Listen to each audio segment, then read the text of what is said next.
अस्सलाम वालेकुम व्यूअर्स, उम्मीद करता हूँ सब खैरियत से होंगे। तो आज हम आपको एक सफ़ेद बकरी की ज़बरदस्त और मज़ेदार स्टोरी सुनाएंगे।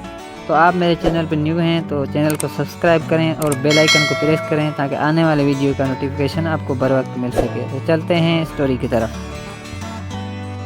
एक दिन एक गाँव में एक बच्चा एक खूबसूरत बकरी देखता है जिसका रंग सफ़ेद था और उसकी आँखें नीली थी। बच्चा उसी सफ़ेद बिल्ली कहकर बिल्ली समझकर पुकारता है। बकरी जो इसके नाम से नाराज़ हो जाती है, इस बच्चे के कदमों तक आकर बोलती है, मुझे बिल्ली नहीं, मैं बकरी हूँ। बच्चे को उसी बकरी की बातों पर हैरत होती है और वो बकरी से बात करना चाहता है।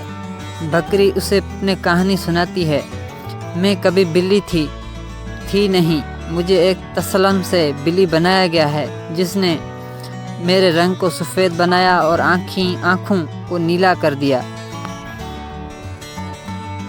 बच्चा बकरी की कहानी सुनकर हैरान होता है और पूछता है, क्या आप वाकई बिल्ली नहीं हुई थी? बकरी मुस्कुराकर जवाब देती है, नहीं, मैं हमेशा से बकरी होती हूँ, बस कभी कभार कोई हमें दूसरी तरह देख लेता है। तो स्टोरी अच्छी लगी हो तो लाइक करें, कमेंट करें और मेरे चैनल को सब्सक्राइब करें और बेल आइकन को प्रेस करें ताकि आने वाली वीडियो का नोटिफिकेशन आपको मिले।